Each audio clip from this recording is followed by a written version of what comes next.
ಕರ್ನಾಟಕದ ಹಿರಿಯ ರಾಜಕಾರಣಿ ಚಾಮರಾಜನಗರ ಸಂಸದ ಶ್ರೀನಿವಾಸ್ ಪ್ರಸಾದ್ ನಿಧನರಾಗಿದ್ದಾರೆ. 76 ವರ್ಷ ವಯಸ್ಸಾಗಿದ್ದರಿಂದ ವಯೋಸಹಜ ಕಾಯಿಲೆಯಿಂದ ಶ್ರೀನಿವಾಸ್ ಪ್ರಸಾದ್ ಬಳಲ್ತಾ ಇದ್ರು. ಹೀಗಾಗಿ ಬೆಂಗಳೂರಿನ ಮಣಿಪಾಲ್ ಆಸ್ಪತ್ರೆಯಲ್ಲಿ ಅವರನ್ನ ದಾಖಲು ಮಾಡಿ ಚಿಕಿತ್ಸೆ ನೀಡಲಾಗ್ತಾ ಇತ್ತು. ಮೂತ್ರಕೋಶ ಸಂಬಂಧಿತ ಕಾಯಿಲೆಯಿಂದ ಬಳಲ್ತಾ ಇದ್ದಿದ್ದರಿಂದ ತೀವ್ರ ನಿಗಾ ಘಟಕದಲ್ಲಿ ಅವರಿಗೆ ಚಿಕಿತ್ಸೆ ನೀಡಲಾಗ್ತಾ ಇತ್ತು.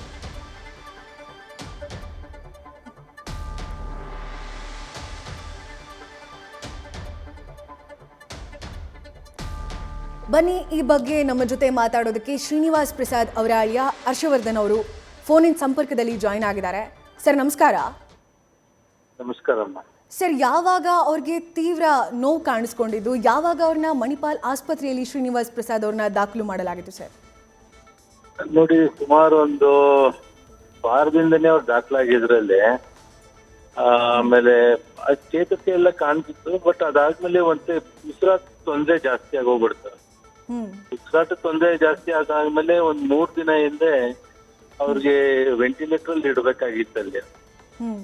ಬಟ್ ಎಲ್ಲಾ ತರ ಅಂತ ಪ್ರಯತ್ನ ಮಣಿಪಾಲ್ ಹಾಸ್ಪಿಟಲ್ ಎಲ್ಲ ಒಂದು ಸ್ಪೆಷಲಿಸ್ಟ್ ಡಾಕ್ಟರ್ಸ್ ಎಲ್ಲ ಟ್ರೈ ಮಾಡಿದ್ರು ಕೂಡ ಇವತ್ತು ನಿನ್ನೆ ರಾತ್ರಿ ಸುಮಾರು 1-1:30ಗೆ ಒಳಗಡೆ ಒಂದು ಮ್ಯಾಸಿವ್ ಕಾರ್ಡಿಯಕ್ ಅರೆಸ್ಟ್ ಆಗಿ ಅವ್ರು ನಿಧನರಾಗಿದ್ದಾರೆ. ಸರ್, ಮೊದಲೇ ಬೇರೆ ರೀತಿ ಸಮಸ್ಯೆ ಇತ್ತಾ? ಮಂಡಿ ನೋವಿತ್ತು ಅಂತ ಕೂಡ ಹೇಳ್ತಾ ಇದ್ದಾರೆ, ಮೂತ್ರಕೋಶ ಸಂಬಂಧಿತ ಕಾಯಿಲೆ ಇತ್ತು ಅಂತ ಕೂಡ. ಯಾವಾಗಿಂದ ಸರ್ ಶ್ರೀನಿವಾಸ್ ಪ್ರಸಾದ್ ಅವರು ಈ ಸಮಸ್ಯೆಗಳನ್ನ ಎದುರಿಸ್ತಾ ಇದ್ರು? ಇಲ್ಲ, ಇದು ಆಕ್ಚುಲಿ ಇವತ್ತು ಕಾಲದಲ್ಲಿ ಒಂದು ಸ್ವಲ್ಪ ಗಾಯ ಆಗಿತ್ತು.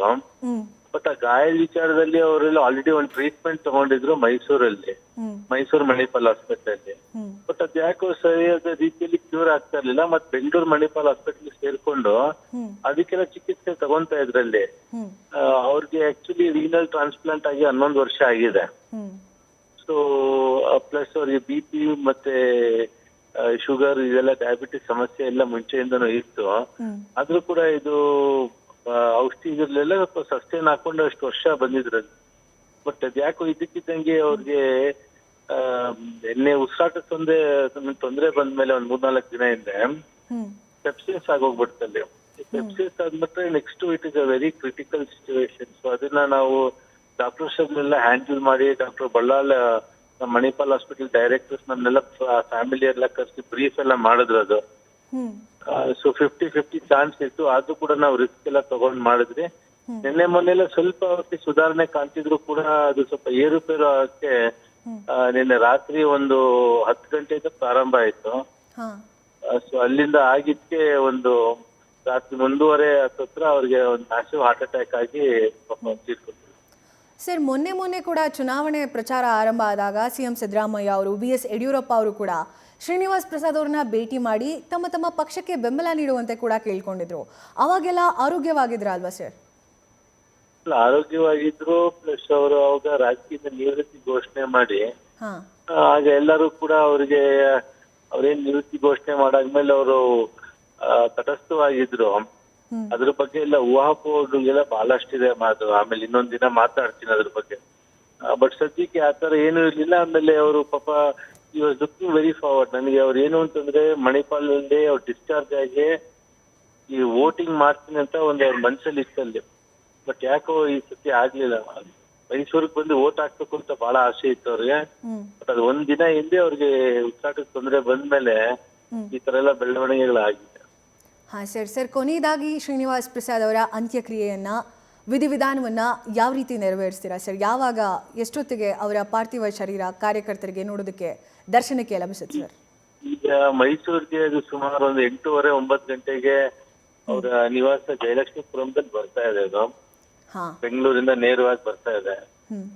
ನಂತರ ಅದನ್ನೆಲ್ಲ ನಮ್ಮ ಕುಟುಂಬದ ಸದಸ್ಯರ ಜೊತೆ ಕೂತಿ ಚರ್ಚೆ ಮಾಡಿ ಅದ್ ಎಲ್ಲಿ ಮಾಡ್ಬೇಕು ಅಂತ ತೀರ್ಮಾನ ಮಾಡ್ತೀವಿ. ಸದ್ಯಕ್ಕೆ ನಮ್ಗೆ ಬರೀ ಫ್ಯಾಮಿಲಿ ಮೆಂಬರ್ಸ್ ಮಾತ್ರ ಒಂದ್ ಕಡೆ ಇದೊಂದು ಮಾಡಿ, ಬಹುಶಃ ಅದು ಎಕ್ಸಿಬಿಷನ್ ಗ್ರೌಂಡ್ ಏನೋ ಮೈಸೂರು ಕಮಿಷನರ್ ಅವರು ಮತ್ತೆ ನಮ್ DC ಅವರು ಕೂಡ ಸಜೆಸ್ಟ್ ಮಾಡಿದ್ರು. ಸೊ ಅಲ್ಲಾಗಿ ಎಕ್ಸಿಬಿಷನ್ ಗ್ರೌಂಡ್ ಅಲ್ಲಿ ಜನರಲ್ ಪಬ್ಲಿಕ್ಗೆಲ್ಲ ಒಂದು ದರ್ಶನ ಎಲ್ಲ ಕೊಟ್ಟೆ. ಕೊನೆಗೆ ಅದು ಎಲ್ಲಿ ತೀರ್ಮಾನ ಮಾಡ್ಬೇಕು ಅದನ್ನ ಫ್ಯಾಮಿಲಿ ಮೆಂಬರ್ಸ್ ಕೂತ್ಕೊಂಡು ಒಂದ್ಕಡೆ ಡಿಸೈಡ್ ಮಾಡ್ತೀವಿ. ಇನ್ನು ಚರ್ಚೆ ಆಗಿಲ್ಲ ಎಲ್ಲಿ ಅವರ ವಿಧಿವಿಧಾನ ನೆರವೇರಿಸಬೇಕು? ಇಲ್ಲ, ಇನ್ನ ಏನೂ ಆಗಿಲ್ಲ. ಓಕೆ ಸರ್, ಓಕೆ, ಧನ್ಯವಾದ ಸರ್. ಇವಾಗ ತಾನೇ ಶ್ರೀನಿವಾಸ್ ಪ್ರಸಾದ್ ಅವರ ಅಳಿಯ ಹರ್ಷವರ್ಧನ್ ಹೇಳ್ತಾ ಇದ್ರು, ಕಳೆದ 11 ವರ್ಷದ ಹಿಂದೆನೇ ಶ್ರೀನಿವಾಸ್ ಪ್ರಸಾದ್ ಅವರಿಗೆ ಒಂದು ಚಿಕಿತ್ಸೆ ಆಗಿರುತ್ತೆ. 11 ವರ್ಷದ ಹಿಂದೆಯಿಂದ ಕೂಡ ಅವ್ರಿಗೆ ಅಲ್ಪ ಸ್ವಲ್ಪ ಕಾಯಿಲೆಗಳು ಆಗಾಗ ಕಾಣಿಸ್ಕೊಳ್ತಾನೆ ಇರುತ್ತೆ. ಆದರೂ ಕೂಡ ಶ್ರೀನಿವಾಸ್ ಪ್ರಸಾದ್ ಅವರು ಆರೋಗ್ಯವಾಗಿ ಕೂಡ ತಮ್ಮ ಕೆಲಸ ಕಾರ್ಯಗಳನ್ನು ನೆರವೇರಿಸ್ಕೊಂಡು ಹೋಗ್ತಾ ಇದ್ರು. ನಿನ್ನೆ ರಾತ್ರಿ ಏನಾಗಿದೆ, ತೀವ್ರ ನಿಗಾ ಘಟಕದಲ್ಲಿಟ್ಟು ಅವರಿಗೆ ಚಿಕಿತ್ಸೆ ನೀಡಬೇಕಾದ್ರೆ ಲೈಟ್ ಆಗಿ ಹೃದಯಾಘಾತ ಆಗಿದೆ. ಹೃದಯಾಘಾತ ಯಾವಾಗ ಆಯಿತು ಆಗ ತುಂಬ ಅವ್ರನ್ನ ಉಳಿಸ್ಕೊಳ್ಳೋದಕ್ಕೆ ಕಷ್ಟ ಆಗಿದೆ. 50-50 ಚಾನ್ಸ್ ಇತ್ತು ಅಂತ ಹೇಳ್ತಾರೆ. ಬಟ್ 50-50 ಚಾನ್ಸಲ್ಲಿ ಅವ್ರಿಗೆ ಟ್ರೈ ಮಾಡಿ 11 ವರ್ಷದ ಹಿಂದೆ ಕೂಡ ಒಂದು ಚಿಕಿತ್ಸೆ ಆಗಿರುತ್ತೆ. ಹಾಗಾಗಿ ಆ 11 ವರ್ಷದ ಹಿಂದೆಯಿಂದ ಕೂಡ ಶ್ರೀನಿವಾಸ್ ಪ್ರಸಾದ್ ಅವರಿಗೆ ಮಂಡಿ ನೋವು ಕಾಯಿಲೆ ಆಗಿರ್ಬೋದು, ಹಾಗೆ ಮೂತ್ರಕೋಶ ಸಂಬಂಧಿತ ಕಾಯಿಲೆಗಳು ಆಗಾಗನೇ ಕಾಣಿಸ್ಕೊಳ್ತಾ ಇರುತ್ತೆ.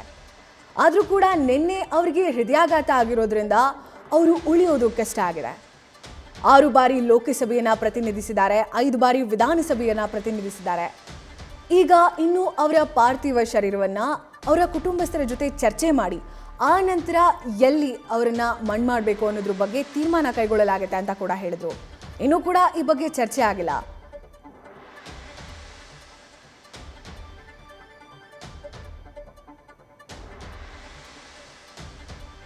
ಮೈಸೂರಿನ ಜಯಲಕ್ಷ್ಮೀಪುರಂ ನಿವಾಸಕ್ಕೆ ಅವರ ಪಾರ್ಥಿವ ಶರೀರ ಇನ್ನೇನು ಸ್ವಲ್ಪ ಹೊತ್ತಲ್ಲೇ ರವಾನೆ ಆಗುತ್ತೆ.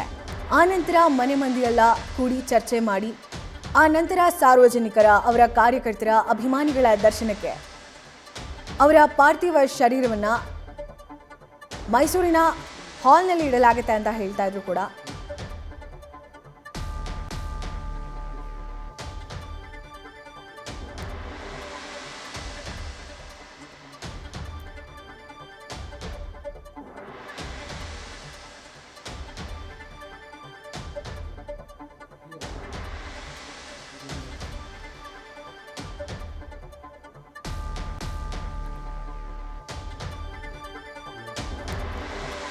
ಕರ್ನಾಟಕದ ಹಿರಿಯ ನಾಯಕ, ಚಾಮರಾಜನಗರ ಸಂಸದ ಹಾಗೆ ಕೇಂದ್ರದ ಮಾಜಿ ಸಚಿವ ಕೂಡ ಶ್ರೀನಿವಾಸ್ ಪ್ರಸಾದ್ ಅವರ ಆರೋಗ್ಯ ಸ್ಥಿತಿ ಗಂಭೀರವಾಗಿತ್ತು.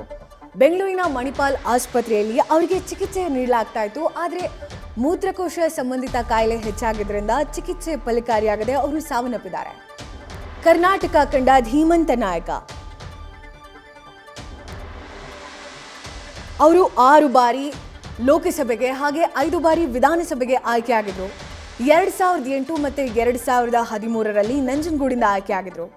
1974ರಲ್ಲಿ ಚುನಾವಣಾ ರಾಜಕೀಯವನ್ನ ಶ್ರೀನಿವಾಸ್ ಪ್ರಸಾದ್ ಪ್ರವೇಶ ಮಾಡಿದ್ರು. ಚಾಮರಾಜನಗರ ಬಿಜೆಪಿ ಸಂಸದ ಶ್ರೀನಿವಾಸ್ ಪ್ರಸಾದ್ ನಿಧನ ಹೊಂದಿದ್ದಾರೆ. ಶ್ರೀನಿವಾಸ್ ಪ್ರಸಾದ್ ಅವರು 2008 ಹಾಗೆ 2013ರಲ್ಲಿ ನಂಜನಗೂಡು ವಿಧಾನಸಭಾ ಕ್ಷೇತ್ರದಿಂದ ಆಯ್ಕೆಯಾಗಿದ್ರು. ಇನ್ನು 2019ರಲ್ಲಿ ಕಾಂಗ್ರೆಸ್ ತೊರೆದು ಬಿಜೆಪಿಯಿಂದ ಸ್ಪರ್ಧೆ ಮಾಡಿ 6ನೇ ಬಾರಿ ಗೆಲುವು ಕಂಡಿದ್ರು ಕೂಡ. ಆದರೆ ಬಹು ಅಂಗಾಂಗ ವೈಫಲ್ಯದಿಂದ ಶ್ರೀನಿವಾಸ್ ಪ್ರಸಾದ್ ಬಳಲ್ತಾ ಇದ್ರು. ಶ್ರೀನಿವಾಸ್ ಪ್ರಸಾದ್ ಅವರು ಬರೋಬ್ಬರಿ 6 ಬಾರಿ ಚಾಮರಾಜನಗರದಿಂದ ಸಂಸದರಾಗಿ ಆಯ್ಕೆಯಾಗಿದ್ರು. 76 ವರ್ಷ ವಯಸ್ಸಾಗಿತ್ತು ಶ್ರೀನಿವಾಸ್ ಪ್ರಸಾದ್ ಅವರಿಗೆ. ಚಿಕಿತ್ಸೆ ಫಲಿಸದೆ ರಾತ್ರಿ 1:20ಕ್ಕೆ ಶ್ರೀನಿವಾಸ್ ಪ್ರಸಾದ್ ಅವರು ಮಣಿಪಾಲ್ ಆಸ್ಪತ್ರೆಯಲ್ಲಿ ಕೊನೆಯುಸಿರೆಳೆದಿದ್ದಾರೆ. ತುರ್ತು ನಿಗಾ ಘಟಕದಲ್ಲಿ ಶ್ರೀನಿವಾಸ್ ಪ್ರಸಾದ್ ಅವರಿಗೆ ಚಿಕಿತ್ಸೆ ನೀಡಲಾಗ್ತಾ ಇತ್ತು. ಆದರೆ ಚಿಕಿತ್ಸೆ ಫಲಿಸದೆ ಶ್ರೀನಿವಾಸ್ ಪ್ರಸಾದ್ ಅವರು ಕೊನೆಯುಸಿರೆಳೆದಿದ್ದಾರೆ. 6 ಬಾರಿ ಸಂಸದರಾಗಿದ್ದು 4 ಬಾರಿ ಶಾಸಕರಾಗಿ ಆಯ್ಕೆಯಾಗಿದ್ರು. ಹಾಗೆ ವಾಜಪೇಯಿ ಅವರ ಸಂಪುಟದಲ್ಲಿ ಶ್ರೀನಿವಾಸ್ ಪ್ರಸಾದ್ ಅವರು ಕೇಂದ್ರ ಸಚಿವರಾಗಿ ಕೂಡ ಸೇವೆ ಸಲ್ಲಿಸಿದರು.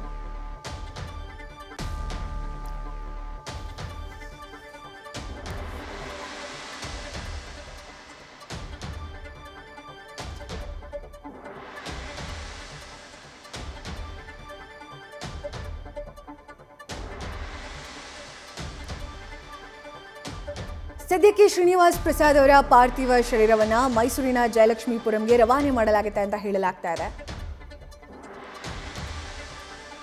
ಕಳೆದ ಮಾರ್ಚ್ 17ರಂದು ರಾಜಕೀಯ ನಿವೃತ್ತಿಯನ್ನು ಶ್ರೀನಿವಾಸ್ ಪ್ರಸಾದ್ ಅವರು ಘೋಷಣೆ ಮಾಡಿದರು. 6 ಬಾರಿ ಲೋಕಸಭೆಗೆ 5 ಬಾರಿ ವಿಧಾನಸಭೆಗೆ ಕೂಡ ಶ್ರೀನಿವಾಸ್ ಪ್ರಸಾದ್ ಆಯ್ಕೆಯಾಗಿದ್ದರು. ವಾಜಪೇಯಿ ಸಂಪುಟದಲ್ಲಿ ಸಚಿವರಾಗಿ ಕೂಡ ಶ್ರೀನಿವಾಸ್ ಪ್ರಸಾದ್ ಅವರು ಸೇವೆ ಸಲ್ಲಿಸಿದರು.